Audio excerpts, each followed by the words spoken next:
Hi, my name is Alicia Cunningham-Bryant. I'm an associate professor at Westminster College in the honors program. I'm the Kim T. Adamson Chair, and I'm an Egyptologist. I have my PhD in Egyptology from Yale University. I do not, however, specialize in mummification, what we're doing here today. My specialty is in funerary material culture, and I look at how cross-cultural exchange happens through the objects people leave after they die. One of the things that got me into mummification was I was teaching a class called Mummies and Zombies with a neuroscience colleague of mine. And what occurred to me in talking with my students was the objectification of mummies, how people who are mummified become objects to modern audiences, and how this actually leads to objectification of modern cultures. And I really wanted our students to decolonize that approach, to change the way they were looking at the past. And so we did this mummy demo as an opportunity for students to see the process of desiccation, but also to hold on to the humanity, or in this case, I guess the duckmanity, of animals as they're mummified. So that when they experience mummies, when they go to museum collections, they really are experiencing the past in a lived way, and they're connecting to it as real people. The demo that I'm going to do for you today, I will own, is not real mummification in the ancient Egyptian sense. It's sort of a combination of a couple of opportunities, and the reason for that is I wanted it to be something that we could do on a limited budget, that students could do at home, that would be practical and easy to manipulate depending on what kinds of materials you had available to you, and would be good for all ages. So you will hear me talk about this throughout, and I'll give you a little more background on mummification as a science and how people much more involved in it and who've spent their whole life focusing on it, what they've come to the conclusions about mummification. And then we're going to look through and sort of work through this experiment that you can do on your own at home with yourself and your kids. Mummification was a fundamental part of Egyptian religious tradition, and it was used that way as a mechanism for keeping the body corporeal and together in the afterlife. The reason for this and the focus on this was the spells themselves that were tied to mummification were necessary for a person to experience a good afterlife and to have their body whole and complete in the underworld. This becomes increasingly popular and popularized throughout the history of Egypt as this is baked into Egyptian religious tradition and funerary practice. And by the Greco-Roman period, you have pretty much everyone being mummified. So we get sort of a democratization, or everybody participating in this. And as a result, we see a huge shift in the styles of mummification, the way that it occurs, who's utilizing it, and the functions of it across time. We have several different texts that talk to us about mummification. Two of them are classical in nature, so those are Herodotus and Diodorus Siculus. And then we have two hieratic papyri, which is part of the ritual of embalming, that gives us a Greco-Roman Egyptian perspective on the process of mummification. So the procedures themselves, we understand from a human perspective through some unwrapping and studies of mummies from the Deir el-Bahri cache. And we also have some very in-depth research that's been done by Dr. Salima Ikram on animal mummies. And so a lot of what you're going to hear me talk about today is research done by Dr. Ikram. I highly recommend her. She has lots of incredible opportunities for you to engage with her research online through YouTube, and her work is incredible. So I cannot recommend it highly enough. One of the things that we're going to look at is sort of the timeline that is used for mummification. For humans, we have texts that talk about it took 70 days to embalm a person from the day of their death all the way through being entombed. And for animal mummies, we're looking at about 40 days. Partly that has to do with just mass. People are bigger, it takes longer to dry us out. Animals are smaller, and it takes less time. But we also know there's sort of different styles and strategies and approaches to mummification, and we see that play out specifically in animal mummies. There are 4 different kinds of animal mummies. We have pets.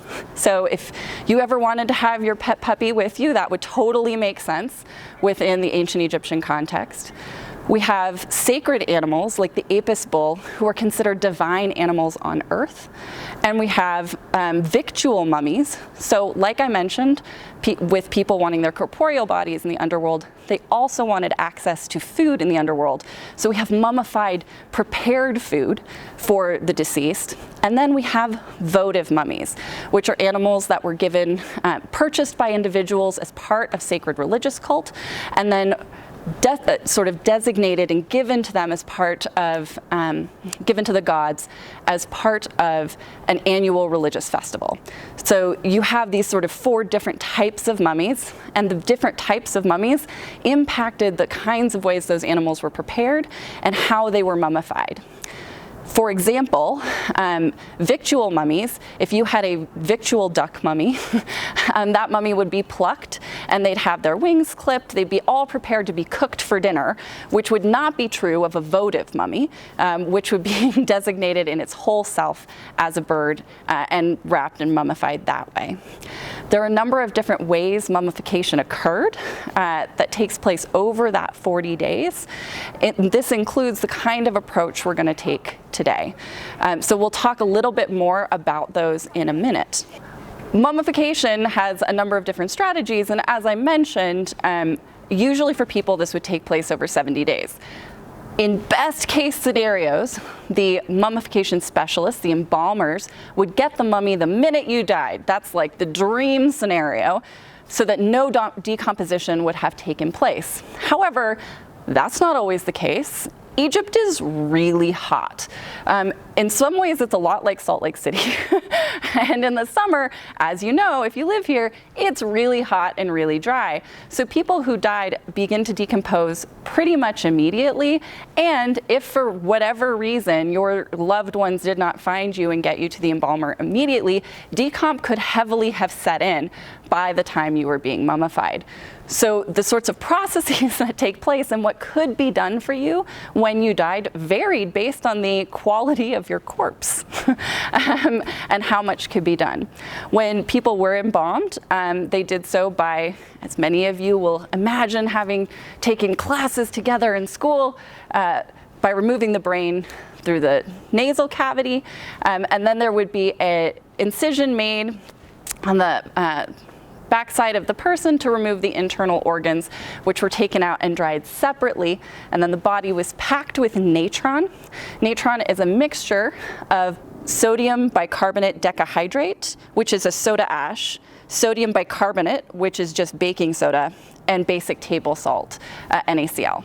What's great about natron is it's naturally occurring in lake beds, so it could be easily gathered, and it has sort of properties that allow for the absorption of smells because it is in fact like baking soda. So you wouldn't get quite so much of the decomposition and desiccation smell as a result of using natron rather than just using salt. Animal mummification also used natron, and we have evidence of this through the millions of animal mummies that we have from ancient Egypt. And if you're surprised when I say millions, that's fair, but it's true. We have so many animal mummies from ancient Egypt. They were used as ballast in ships going to England and then used as fertilizer in in English soil. So we have lots, and the Egyptians made lots. And as a result of this, those 4 different types of mummies that I talk about, votive mummies seem to be the most populous, the ones that are most created and that we find most often. So that's what we're going to be making today, is effect a votive mummy. But you are actually perfectly capable of making a victual mummy at home yourself, even easier than this. So the demonstration that we're going to do today is something you can absolutely do at home. You'll see me use a fully feathered duck here. We're going to do a votive style duck mummy. But you can do a victual style duck mummy yourself by going to any grocery store and buying any frozen duck, fresh duck, if you're feeling really fancy. The key though, before you start, is to make sure that your duck is fully thawed out. The reason for that is what we're going to be doing is effectively getting this bird to decay, but decay in desiccation materials, decay within natron. And in order for that to happen, the duck needs to be thawed out. If it's not thawed out, it will putrefy or decompose because it'll be shedding all of that water, and the natron will absorb that water, not desiccate the duck.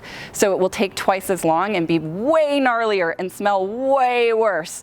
You're going to notice that I'm going to wear a mask as we get to the duck as it goes further along, because as you'll see in our duck today, he's frozen. So unfortunately, in this case, she is frozen. And because she's frozen, she's going to bloat quite extensively over the next few weeks as we work with this project. So the first thing we're going to do once you have your duck is put on gloves. It may not seem super necessary this first time out, but I promise getting into the habit of it will make it way easier, because as the weeks go by, you're really going to want those gloves. So make sure you put on your gloves and that you have access to the materials you're going to need. The materials you're going to need are salt, here we have it measured out, and baking soda to make the natron, isopropyl alcohol, which you can just get at any regular pharmacy or market, gloves, some kind of cloth to soak up the isopropyl alcohol, your duck, and a plastic bin that you can seal in which to store your duck, because this is going to take you 4 weeks total in order to make this happen.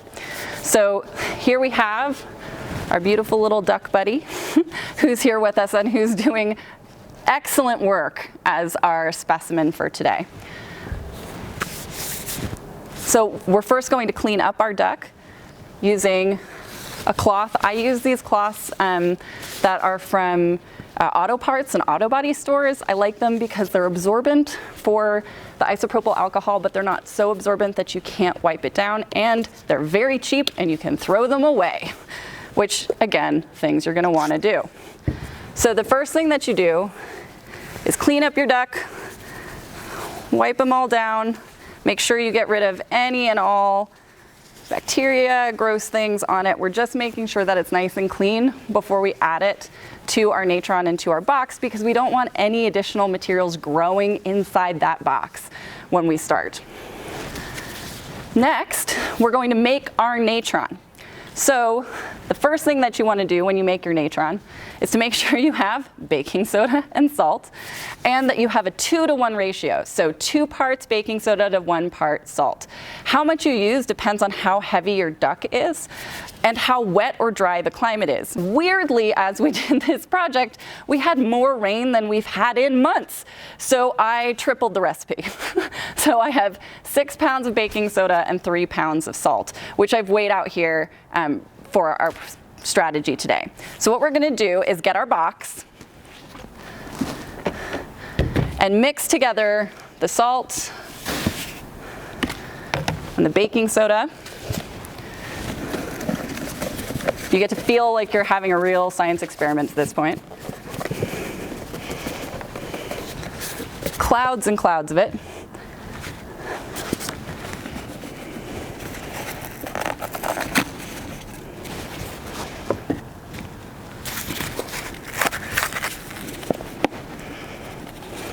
And then you're really just going to mix it together, because you want to make sure that it's evenly distributed, 2 parts to 1 part. Because this is going to do all of the work for mummifying our bird. If it's not really well mixed up, you're not going to get enough salt touching the body of the duck, or enough bicarb to absorb the smell.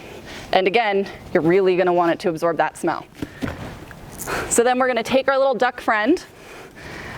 If you are using a frozen duck and you're doing a victual mummy, your now beautifully thawed victual mummy, make sure you take out the gizzards that have been pulled out for you on the inside and wrap them separately or place them separately in your natron.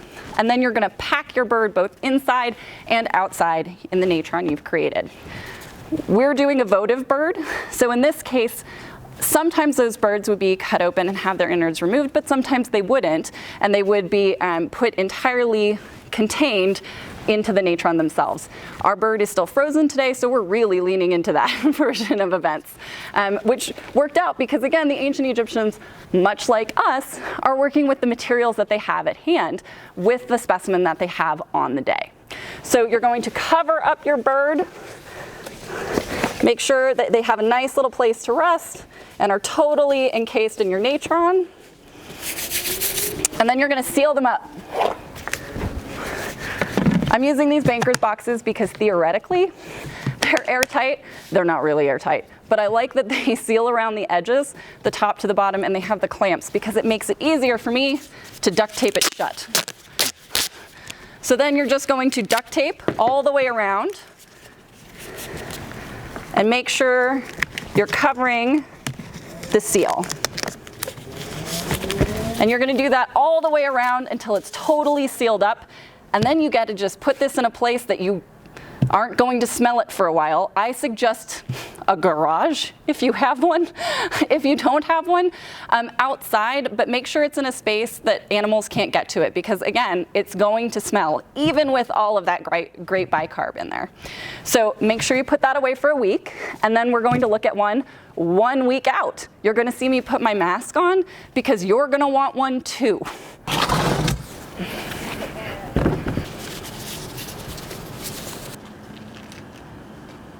Okay, so here I am, masked up, ready for our duck that's 1 week old. This duck was also frozen, so you'll notice that when I open this, he's quite bloated. So prepare yourself, it's going to be a little gnarly.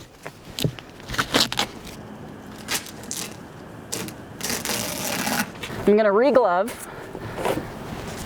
so that we can look at our 1 week old duck. So you can already see through the side of the box how big and puffy our duck looks. Nice and big and puffy because he's full of gases from decomposition.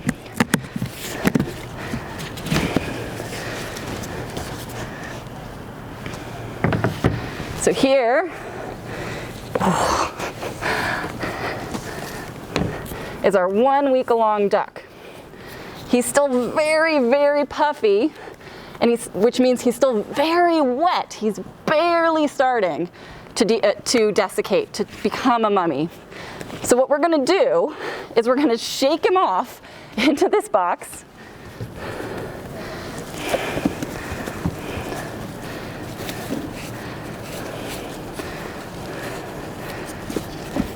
And then you can see, you can see him leaking. He's leaking all over me because he's burst as a result of the bloat. So that is what's going to be the stinky part of this. I highly recommend, if this starts to get to you, if you get a little vapor rub and put it under your nose, that helps a lot. Even with the mask, it can be a pain. So what you do is you're going to take this box and you're going to throw out all of the natron inside of it, and we're just going to make some new natron. So you're really just going to throw it away. So we're going to toss out our old duct tape and throw away all of this natron. Yay! Because it is stinky. And as I mentioned with our duck leaking, you can actually see where he's leaked and where the natron is absorbing on the box itself. It's also the stinkiest part. So when I am you and we are at my house and we're doing this, or we're at school, I always double or triple bag because it really smells. And if trash day isn't the next day, you're really toast. So what you're going to do then is do exactly what we just did with duck one. You're going to make that same ratio of bicarb and salt again, put it back in our box, and we're going to put our duck back in it. So again, you're looking at 2 to 1, in my case, 6 pounds of baking soda to 3 pounds of salt. And then we just put our duck back in, and we'll meet you here for the next week. So, after we've prepped that duck for another week, we go through it 1 more time, 2 more times, and this duck is 3 weeks along. So we've done 2 more natron changes with our duck, and here we are in week 3. This duck should be effectively almost entirely mummified, so we're going to get ready and get set to turn him into a full mummy. So this is our 3rd week duck. It should be totally finished mummifying. So we're going to clear everything off here. My assistant's going to help me, and we're going to get set up for the final stages of mummification, where we're going to purify and wrap our duck and get them all ready for the underworld. So what's really great about this process is we get to see the duck all the way through from beginning to end, and we get to work through all of the different pieces and styles and elements that would have been part of mummification, even if we're doing it in a different way with sort of different materials.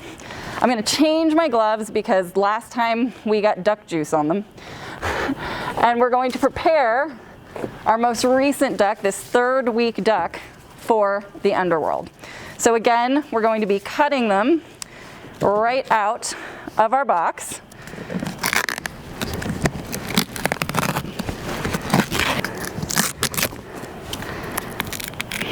This duck was also frozen, so it took us a little longer than usual to make sure they're totally dry. But again, like our last duck, what I like, again, another thing I like about these boxes is that because they're see-through, you can see how far along you are in the process even before you've opened the box. So, I'm gonna glove up again. And this time we're not changing the natron. So I'm going to take our ducky out. I'm going to shake him off into the plastic bag because he is going to be covered in natron, and we don't want that to stick to him in the underworld. So I'm just going to prepare for duck shaking.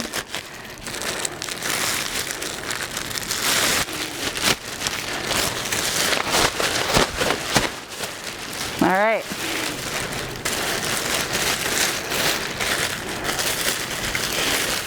Get our little birdie.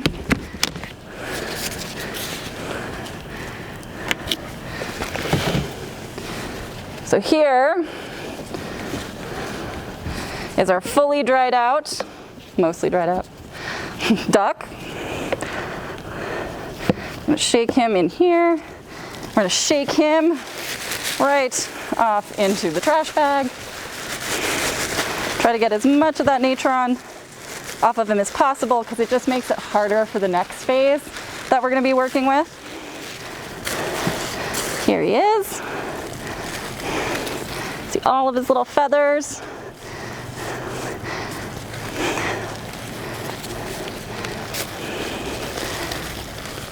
Keep shaking till you get as much as you can out of there. Here you can see where our ducky burst in this one during his bloat phase.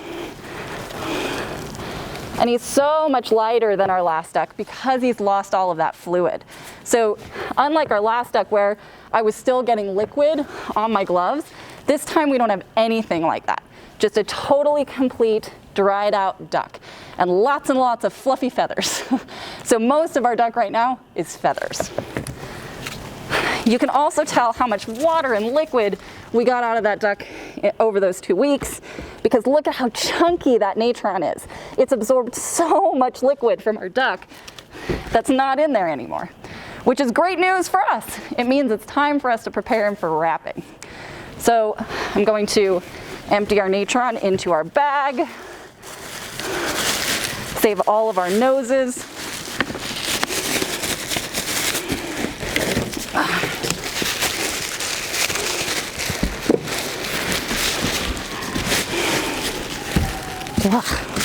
What? You can't see my face, but I am making some really gnarly faces right now because even through my mask, this stinks.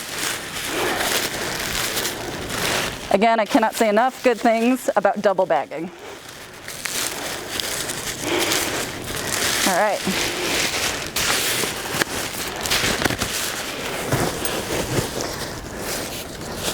Throw my old gloves right away, back with our other materials. Okay, so here we are, ready, whoops, except that we're stuck, for the final phase of duck mummification. So what we're gonna use to sort of anoint and clean our duck like we would with votive mummification is pine tar. You can still buy this. It's actually really very straightforward. You use it on horses' hooves still. So there's really good accessibility for this at most feed and ag stores. What's great about it is it keeps bugs away. So the smell of it masks some of the smell of our duck, but it also genuinely keeps it cleaner and protects that sort of corporeal shape and what the duck would have wanted, what people would have wanted in mummification for the whole being through this process. I use these sort of foam painter's brushes. I find them really useful. They're also really cheap to buy in bulk, which you're going to want to do with this because especially if you have more than one person working on this, nice cheap brushes, you're just going to throw them away. Again, you're not going to reuse your mummification brushes. So by all means, go cheap. And then you're just going to dunk them in the pine tar, get it nice and gooey, and going with the feathers, you're just going to paint it down our duck. Sometimes, depending on how sticky our duck is, I'll just pour it on and then paint. We have a lot of evidence from animal mummification of these sort of resins that are poured and put on ducks and other animals in this votive, well, not necessarily on ducks, but on animals used in votive offerings. So this sort of resiny, rosin-based pine tar, which is created from pine trees and is naturally occurring, aligns well with that practice. It's not exactly the same. Again, these are all modern correlates, but and things that you could get at the market yourself. But it does sort of mimic that same experience. So you just paint it all over our ducky friend, under his wings, on his little feet, all over his bill.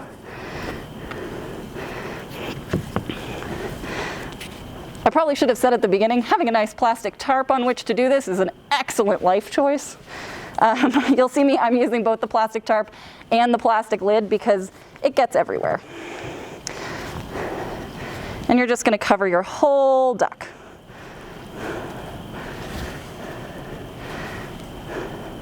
What got me really excited about this, doing it with my students, was it was not only transformative for them about how we see an animal maintain its autonomy, still be an animal through this whole process. We lose that sort of object quality to it. The duck maintains its reality for us as the embalmers, but also there's something really sort of exciting about the experience of doing this and participating in it, not just from an removal of objectification standpoint, but from an experiential standpoint. Becoming the embalmer really brings us closer to the past. And in fact, finding out when I was mimicking this and sort of creating this mid-space project between an elementary school chicken project and the incredible work of Dr. Ikram was that you can really buy these products still. Like, we're still using pine tar on horse hooves.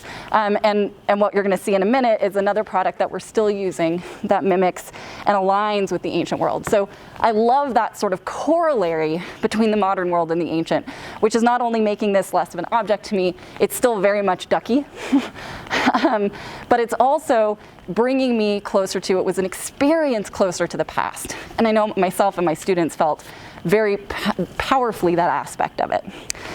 So now that our ducky has been all nice and covered in our pine tar, give him one more little corner there, we are going to wrap him up. So we're going to use a 21st Dynasty wrapping technique. I'm going to change my gloves. So many gloves, so many. Thank goodness they come in packs of hundreds. So I'm using regular gauze. Originally, they would have used linen bandages. And in fact, you can write hieroglyph spells, well, spells written in hieroglyphs onto the bandages if you like for your duck, or whatever bird you're doing. You'll see in our final bird, my wonderful assistant who was helping me a minute ago did that for our bird. But you can also just use regular gauze. It's a little harder to write on with Sharpie. I suggest putting lots of paper underneath it, but it's totally possible. So 21st dynasty is relatively late in mummification in Egypt, but the wrapping practices I like for this because it keeps the coherence of the duck all together. So these practices include starting with the extremities, wrapping each of those individually, and then wrapping the whole duck. So you're going to see me go through a lot of gauze. It's just how I work. But I'm going to start with the head, and we're just going to wrap it nice and easy, quick and around. You don't have to make it particularly beautiful, although by all means, go nuts if you are really good at it. I am not. I recognize my own failings. All right, so get the head all done. Grab my scissors, which are stuck in duct tape. Classic. All right. Cut that off. Then we're gonna do the wings. So, insofar as we can, just wrap that wing individually. And again, part of this is to keep the coherence of those extremities so that they don't fall off or become additionally damaged through the mummification process and through time and further desiccation. So by keeping them all together, you keep that full corporeal body for the animal or the person in the afterlife.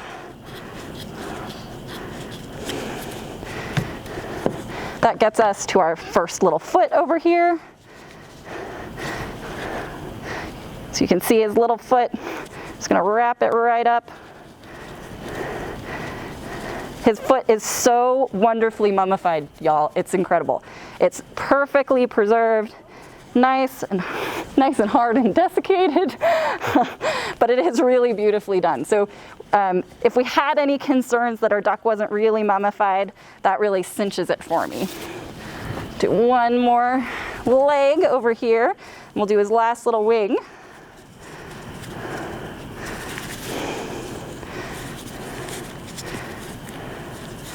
Okay, so again, you have that great, like, you can just see how perfectly preserved his leg is. Want to get those toes in there so he doesn't lose them. It'd be sad if he had to waddle around in the afterlife with no toes. I would be sad if I was him. It'd be a bummer.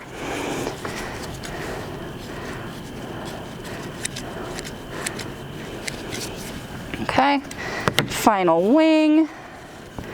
So we're gonna pull that right out. Let's see if we can go the other direction with my gauze. And you can see how he's already sort of lost his feathers, so we want to make sure that we're getting all of those little bones. Just wrapping them right up, preserving as much of his feathers as we can. Wrap and roll, roll and wrap. So much fun. Look at him. Oh, let's tuck his feathers in. We don't want him to lose them. Don't want him to be naked in the underworld. All right. Finish wrapping that little wing. Just use out this gauze.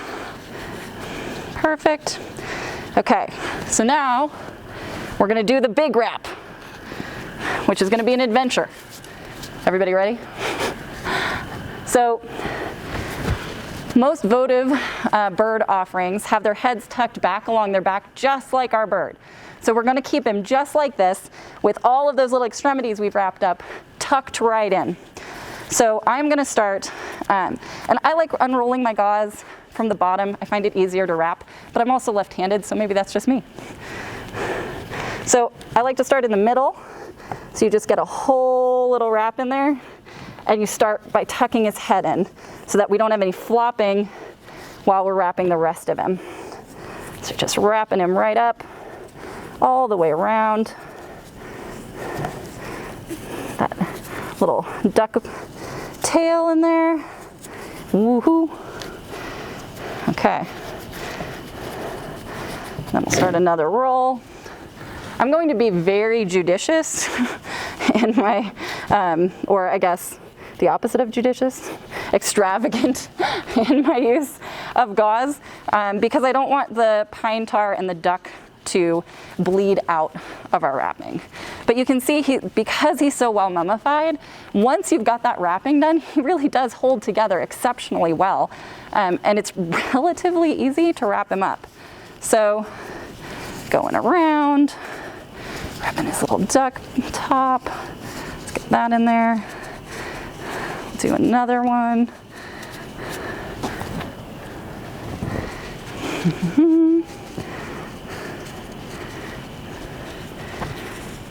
Okay, starting at the top, because that was our thinnest place. And again, so you can see how that pine tar is just coming through. So we want to keep going with that gauze till we don't see the pine tar seeping anymore. We want to keep all those bugs out, but we also want to keep the continuity of our little buddy. More. Oh, that is the roll of gauze that wants to participate. Okay, start there. All right, we're looking pretty good, y'all. So at this point, if you had hieroglyphs on gauze or on linen that you wanted to include, I would start rolling that one out. And you can find really good Book of the Dead spells that you can copy in hieroglyphs in the book How to Write in Ancient Egyptian. If you're interested, there's really excellent options. So we've reached the end of our duck. Look at what a beautiful little mummy. Now we're going to seal him. So this is that last piece that I mentioned that I think is so interesting that we're still using today. And that is bitumen, otherwise known as roofing tar. But it's also ancient pitch, which would have been used to seal the hull of boats, or in this case, to sort of create the ends of our mummy wrappings. And we have evidence of that on animal mummies. So you're just going to, you don't have to use a lot of this. We are not coating our duck in this at all. Just a little bit. Just sort of dab it on, seal it up, dab it on, seal them up.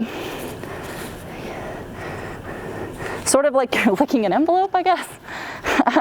But in this case, you just want to make sure that you're creating a nice solid seal so that you don't have these sort of open spaces in our mummy, because that's where bugs or other creatures could get in and would break down the structural integrity of our little feathered friend here, who has been such a good sport at being mummified. It would be a shame for it to change now. Just do it right up here at the top too.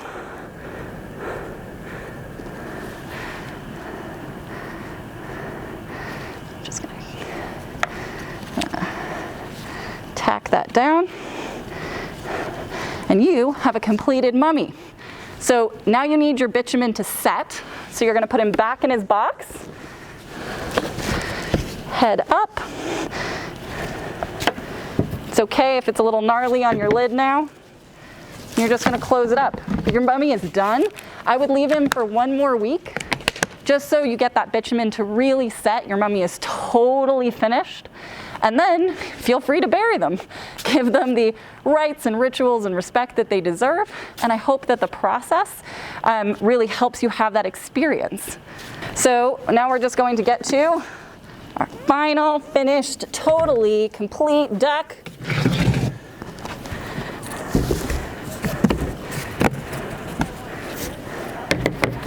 Here he is. Look at our beautiful duck 1 week after being wrapped. As you'll see on this duck, our final duck, we have some hieroglyphs written right here. This is in Middle Egyptian. There's multiple periods of the Egyptian language, Old, Middle, and Late Egyptian, as well as Coptic and Demotic. Old, Middle, and Late are all written in the same script, the same writing system, which is hieroglyphs, as represented here, or in hieratic, which is the cursive script, but we're using hieroglyphs on our bird. And this particular bird and these particular glyphs are the name of this beautiful, wonderful mummified duck, as given him by my wonderful assistant Cody, who named him Mum Ugly Duckling, which I translated to be the ugly small duck who has been embalmed. So you have the actual use here of the glyphs to name the bird, and there are some animal mummies and human mummies with their names on their wrappings.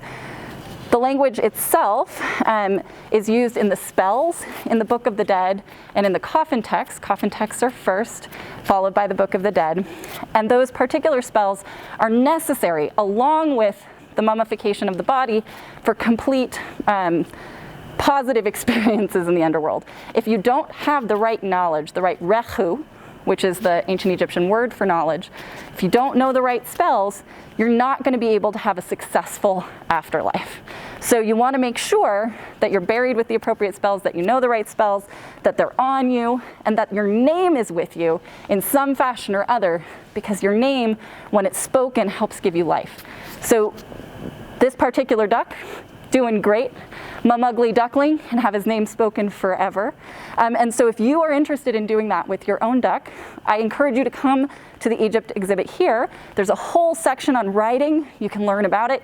You can see a section of the Book of the Dead. Feel free to use some of those spells and create your own name for your own bird. It's an exceptional opportunity to engage with the language, the history, but also to de-objectify your mummy. This is Mum Ugly Duckling. He's been Mum Ugly Duckling since we started. He will continue forever into the afterlife as such. And he gets to have that personality and that experience for myself, for my wonderful assistant, in forever. And so I hope you get to do that. I hope this demonstration and experience gives you the opportunity to engage with the past in a really profound way and helps sort of break apart the feelings we have that take us away from mummies, that take us sort of separate us from the past and help us sort of bridge those gaps to see the power of the past, how much influence it has on us today, and how much value it has when we talk about people. So thank you so much. Good luck with your ducks.